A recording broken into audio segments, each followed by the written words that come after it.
Assalamualaikum warahmatullahi wabarakatuh. Adik-adik sekalian, siswa kelas 2 sekolah dasar dimanapun adik-adik berada. Pada kesempatan kali ini kita akan belajar mata pelajaran Pendidikan Agama Islam dan Budi Pekerti. Adapun pelajaran yang akan kita bahas di dalam materi kali ini yakni pelajaran yang ke-6 dengan materi Ayo Berwudu. Di dalam materi Ayo Berwudu ini terdapat dua pembahasan, yakni yang pertama tata cara berwudu dan yang kedua praktik berwudu. Namun pada pembahasan kali ini kita akan fokus kepada pembahasan tata cara berwudu. Untuk pembahasan praktik berwudu maka itu akan kita bahas pada kesempatan selanjutnya. Baiklah, adik-adik sekalian, sebelum kita belajar, marilah kita berdoa.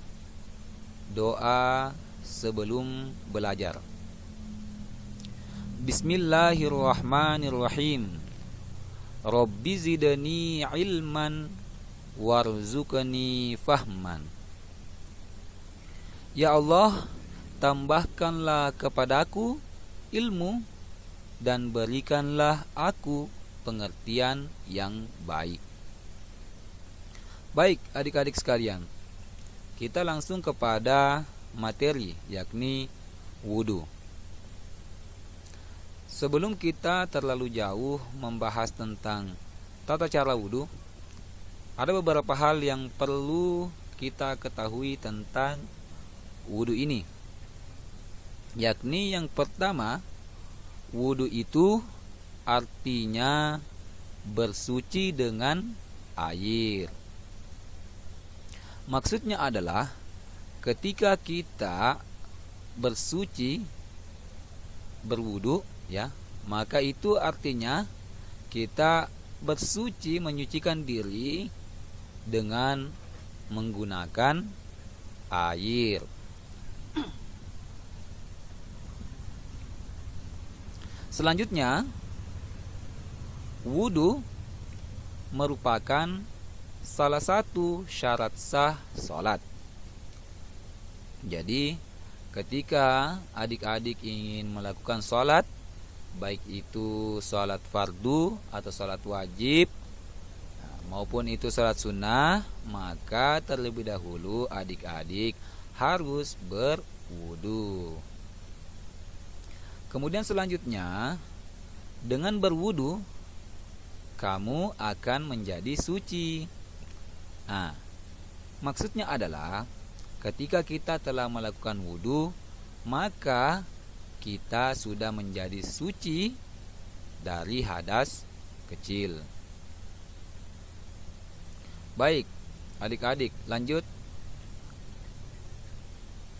Adapun dasar hukum dari pelaksanaan wudu itu yakni terdapat di dalam Al-Quran, surah Al-Ma'idah ayat 6.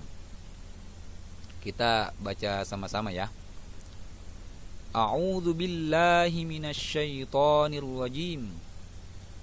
Bismillahirrahmanirrahim.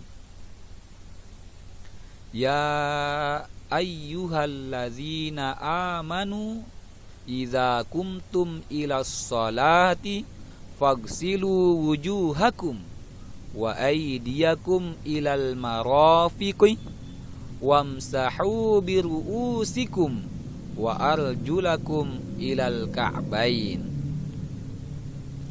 Artinya, wahai orang-orang yang beriman, apabila kamu hendak melaksanakan salat, maka basuhlah wajahmu dan basuhlah tanganmu sampai ke siku, dan sapulah kepalamu, dan basuhlah kedua kakimu sampai ke kedua mata kaki. Jadi ini ayat terdapat di dalam Al-Quran surah Al-Ma'idah ayat 6 yang menjelaskan apabila kita hendak melakukan salat maka kita diharuskan berwudu. Lanjut. Nah, sebelum kita berwudu, kita harus mengetahui syarat-syarat yang harus terpenuhi sebelum kita melakukan wudu. Di sini ada 5 syarat sebelum kita melakukan wudu. Kelima syarat ini harus terpenuhi apabila kita ingin berwudu. Syarat yang pertama, beragama Islam. Kemudian syarat yang kedua, mumayyiz. Ya. Yang dimaksud dengan mumayyiz yakni adalah orang yang sudah dapat membedakan perbuatan yang benar dan yang salah. Jadi intinya mumayyiz itu apabila kita sudah bisa membedakan antara baik dan salah, baik buruk, benar salah. Kemudian selanjutnya, tidak berhadas besar. Perlu saya jelaskan bahwa kita itu harus bersuci dari hadas. Ada 2 macam cara bersuci dari hadas. Ada yang dilakukan dengan mandi dan ada yang dilakukan dengan berwudu. Nah, kapan kita bersuci dengan mandi? Yakni pada saat kita berhadas besar. Salah satu yang menjadi contoh orang yang berhadas besar adalah perempuan yang telah selesai haid atau selesai datang bulan. Maka itu harus mandi wajib dulu. Tidak boleh langsung berwudu. Ya. Jadi harus bersuci dulu dari hadas besarnya. Nah, yang manakah yang kita bersuci dengan berwudu? Yaitu apabila kita berhadas kecil. Salah satunya apabila kita telah melakukan buang air kecil. Contoh lainnya ketika kita telah melakukan buang air besar, atau ketika kita telah buang angin, maka kita pada saat itu kita berhadas kecil, dan apabila kita ingin melakukan sholat maka kita harus berwudu. Lanjut ke syarat selanjutnya, yakni menggunakan air suci dan menyucikan. Nah, perlu juga saya jelaskan sedikit bahwa ada memang air yang kelihatannya suci, tapi tidak boleh digunakan untuk menyucikan. Salah satu contohnya air teh, ya, air kopi. Air teh, air kopi itu suci. Air susu suci, bisa diminum, namun tidak bisa kita gunakan untuk menyucikan. Jadi air yang digunakan untuk berwudu adalah air yang suci dan menyucikan. Kemudian syarat selanjutnya, tidak ada yang menghalangi sampainya air ke kulit. Jadi ketika di badan kita, misalkan di tangan kita atau di wajah kita ada hal-hal yang bisa menghalangi sampainya air ke kulit kita, maka itu harus dihilangkan dulu, kemudian kita berwudu. Jadi inilah syarat-syarat yang perlu terpenuhi sebelum kita melakukan wudu. Selanjutnya kita masuk ke rukun wudu. Maksud dari rukun wudu ini adalah tidak sah wudu kita apabila hal-hal ini tidak terpenuhi. Jadi yang termasuk dalam rukun wudu ini, kita tidak sah berwudu apabila ini tidak terlaksana. Itu ada 6. Yang pertama, niat. Jadi ketika kita melakukan sesuatu haruslah diawali dengan niat. Begitupun dengan berwudu, kita harus berniat dahulu. Kemudian selanjutnya membasuh muka. Ya, ini juga merupakan rukun dari wudu itu sendiri. Kemudian membasuh kedua tangan sampai siku. Kemudian mengusap kepala. Kemudian membasuh kedua kaki sampai mata kaki. Kemudian mengerjakannya atau mengerjakan gerakan secara berurutan atau tertib. Jadi maksudnya tertib di sini adalah semua rukun ini harus dilakukan berurutan, mulai dari niat, membasuh muka, membasuh kedua tangan sampai siku, mengusap kepala, membasuh kedua kaki sampai mata kaki, itu harus dilakukan berurutan. Tidak boleh kita bolak-balik. Misalkan kita mulai dari mengusap kepala dulu, kemudian membasuh muka, kemudian kita niat. Itu tidak boleh kita bolak-balik. Kita harus tertibkan ini rukun wudu itu. Jadi mulai dari rukun yang pertama niat, kemudian membasuh muka, kemudian membasuh kedua tangan sampai siku, mengusap kepala, kemudian membasuh kedua kaki sampai mata kaki. Itu harus berurutan dan tidak boleh kita bolak-balik.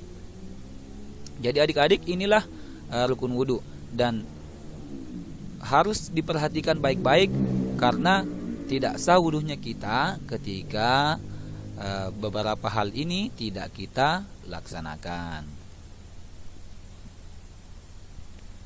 Lanjut. Ini ada sunnah wudu. Kalau pembahasan sebelumnya itu rukun wudu itu tidak boleh tidak kita laksanakan. Kalau sunnah wudu boleh kita lakukan dan boleh tidak kita lakukan. Tetapi kalau kita lakukan maka itu akan menambah kesempurnaan wudu kita. Jadi boleh kita laksanakan, boleh tidak. Nah, ini sunnah-sunnah wudu.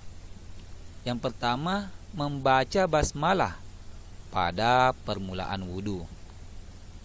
Kemudian yang kedua, menggosok gigi. Kemudian mencuci kedua telapak tangan sampai pergelangan. Kemudian berkumur-kumur dan membersihkan hidung. Kemudian sunnah yang selanjutnya mengusap seluruh kepala dan mengusap kedua telinga. Jadi di sini ada mengusap seluruh kepala. Jadi tadi kan di pembahasan sebelumnya ada mengusap kepala. Jadi di sini yang menjadi rukun itu mengusap kepala, mengusap sebagian, walaupun tidak diusap secara keseluruhan, itu sudah sah wudunya kita. Namun ada juga sunnahnya, disunnahkan mengusap seluruh kepala. Jadi apabila kita mengusap seluruh kepala itu tidak apa-apa. Namun apabila juga kita mengusap hanya sebagian kepala, tidak seluruhnya, itu juga tidak apa-apa. Yang penting yang tidak sahnya wudu itu ketika kita tidak mengusap kepala. Ya. Kemudian sunnah yang selanjutnya yang keenam, mendahulukan anggota wudu yang kanan daripada yang kiri. Dan sunnah yang terakhir, membaca doa setelah selesai berwudu. Baik adik-adik, selanjutnya kita masuk ke hal-hal yang dapat membatalkan wudu. Jadi ketika kita telah melakukan wudu, namun terjadi beberapa hal ini, ada 6 hal, maka itu membuat wudu kita batal. Jadi kalau kita ingin sholat kembali, maka kita harus berwudu kembali apabila ini terjadi. Yang mana itu? Yang pertama, buang angin dari dubur. Nah, jadi maksudnya buang angin di sini, kalau bahasanya kita itu kentut. Ya, kita itu membatalkan wudu ya. Kemudian yang kedua, buang air kecil. Ya, ini juga membatalkan wudu. Kemudian buang air besar, BAB ya. Ini juga membatalkan wudu. Kemudian menyentuh kubul atau dubur dengan telapak tangan. Maksudnya adalah kita menyentuh kemaluan kita, dubur kita dengan menggunakan telapak tangan. Itu batal wudunya kita ya, ketika kita sudah menyentuh kemaluan dengan telapak tangan. Kemudian selanjutnya tidur. Ya, itu juga bisa membatalkan wudu. Kemudian hilangnya akal. Nah, baik itu karena mabuk atau gila. Nah, jadi adik-adik sekalian, ketika beberapa hal ini terjadi, maka otomatis batallah wudu kita. Ketika kita ingin melakukan sholat, maka harus berwudu kembali.